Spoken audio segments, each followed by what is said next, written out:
اچھا ایک واقعہ یہ ہوا کہ آپ صلی اللہ علیہ وسلم جب واپس جا رہے تھے نا اس غزبے سے، غزوہ بنی مصطلق کا،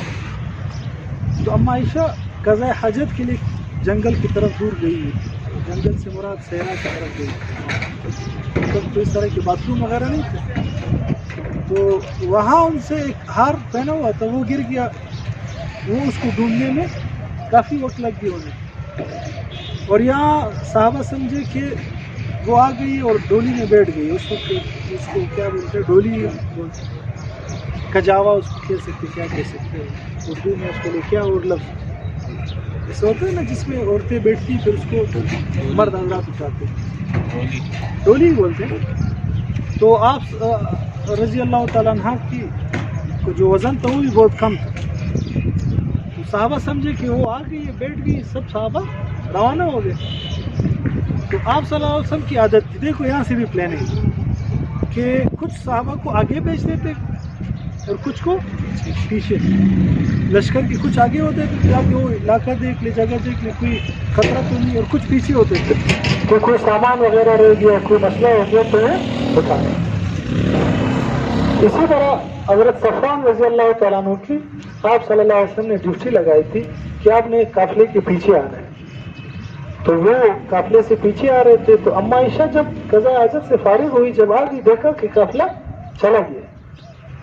تو آپ وہیں بیٹھ گئے۔ یہ اصول ہے، اگر آپ 2 بندے 3 بندے جہاں آپ لوگ بچھڑ جائیں ایک دوسرے سے، دوسرے کو اسی جگہ آ کر کھڑے ہو جانا چاہیے۔ یہ نہیں کہ وہ اس کو ڈھونڈ رہے ہو، اس کو ڈھونڈ رہے، ہم کہ یار وہ اس طرف گیا ہوگا، کہ اس طرف گیا ہوگا، زندگی بھر نہیں مل سکتی۔ جہاں سے جو بچھڑنے والا پوائنٹ ہے وہاں آپ نے آ کر رک جانا، ٹھیک ہے؟ تو وہ وہاں بیٹھ گئی، ان کی آنکھ لگ گئی، سو گئی۔ حضرت صفوان رضی اللہ تعالیٰ عنہ جب آئے، انہوں نے دیکھا تو اس وقت تو پردے کا حکم نازل ہو چکا تھا، لیکن پردے سے پہلے انہوں نے حضرت عائشہ رضی اللہ تعالیٰ عنہ کو دیکھا تھا، تو پہچان لیا اور کہا انا للہ و انا الیہ راجعون، زور سے کہا، اما عائشہ کی آنکھ کھل گئی، اور فوراً صفوان اونٹ جو سواری تھی وہ آگے کی، اما عائشہ اس پہ بیٹھ گئی، اور حضرت صفوان نے اس سواری کو روانہ کر دیا، آگے جا رہے تھے پیدل، اور اما عائشہ جب قافلے کے قریب پہنچے تو وہاں پھر عبداللہ بن ابی، اس نے پھر ایک شرارت کی، تو نعوذ باللہ اما عائشہ پہ تہمت باندھی کہ تو نعوذ باللہ انہوں نے غلط کام کیا۔ یہ بات ہو گئی، اور اس زور سے اس بات کو پھیلایا کہ چند صحابہ بھی اس کی زد میں آ گئے، ام مصطح، حسان بن ثابت، حمنہ بنت جحش، مصطح ایک صحابی، ان کی والدہ ام مصطح، تو یہ 3 صحابہ اس میں آگے، انہوں نے بھی کہا کہ بالکل اسی طرح ہوا ہوگا، یعنی کہ دیکھو پروپیگنڈا اتنا غلط پھیلایا ہے منافقین نے کہ صحابہ بھی اس کی عزت میں آ گئے۔ تو آج جو غیر مسلموں نے جو میڈیا کا جال اتنا پھیلایا، وہ غلط کو بھی صحیح ثابت کر رہے، ہم کہہ رہے بالکل ٹھیک، بس آپ لوگ صحیح ہو، ہم مان رہے، حالانکہ وہ سارا غلط ہوتا ہے۔ اتنا کہتے ہیں جھوٹ اتنے ڈٹائی سے بولو کہ لوگ اس کو سچ سمجھنے لگے۔ یہ ہوا،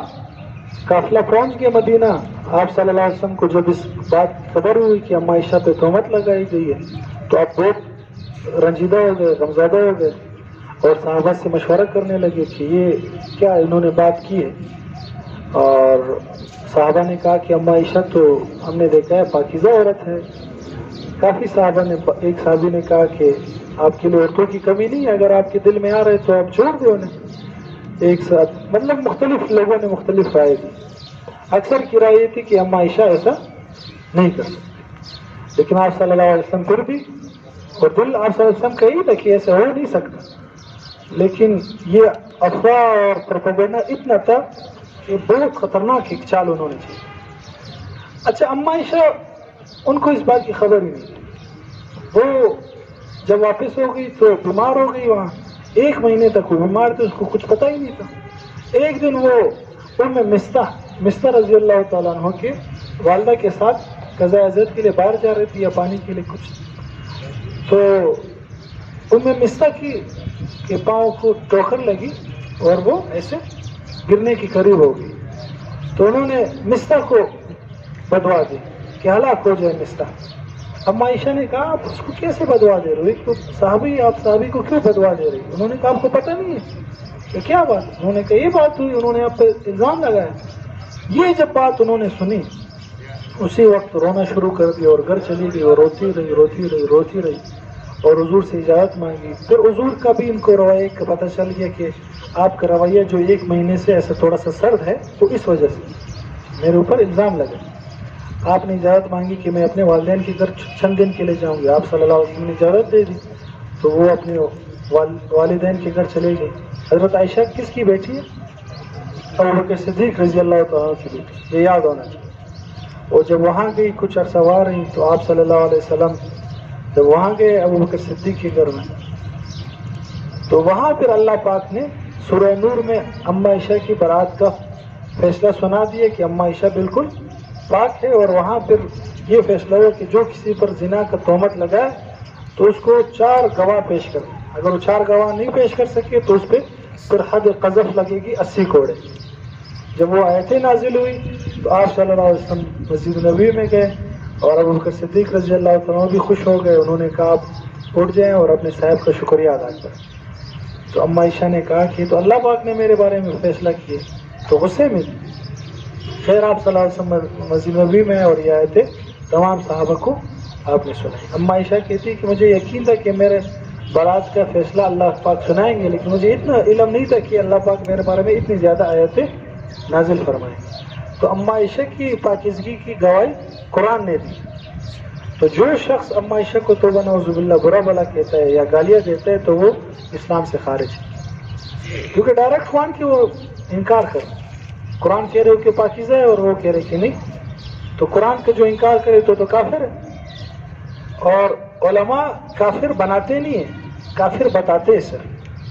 بعض لوگ کہتے ہیں کہ یار علماء سب کو کافر بنا رہے، اس کو بھی کافر بنا رہے، اس کو بھی کافر بنا رہے، نہیں،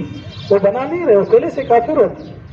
وہ صرف علماء بتاتے ہیں کہ اگر آپ نے یہ کام کیا تو آپ کیا کافر، وہ صرف بتاتے ہیں۔ اب جس کی مرضی وہ کام کرے، جس کی مرضی ہے نہ کرے، ٹھیک ہے۔ تو یہ 6 ہجری کے واقعات، اور ایک غزوہ، ایک اور سریہ ہوا عبد الرحمن بن عوف رضی اللہ تعالیٰ عنہ، اس کو کہتے ہیں سریہ عبد الرحمن بن عوف۔ دومۃ الجندل ایک علاقہ عیسائیوں کا، وہاں آپ صلی اللہ علیہ وسلم کو پتہ چلا کہ کچھ لوگ پھر عیسائی لوگ سازشیں کر رہے، تو آپ صلی اللہ علیہ وسلم نے ابو الرحمن بن عوف کو بھیجا اور کہا کہ ان کے سردار کی بیٹی سے نکاح کر لو تاکہ یہ ہمیشہ کے لیے فتنہ دفن ہو جائے۔ پھر وہی ہوا، انہوں نے وہاں نکاح کر لی اور یہ سریہ پر اختتام کو پایا۔ 6 ہجری میں یہ واقعات، ٹھیک ہے، کافی ہے۔ وآخر دعوانا الحمدللہ۔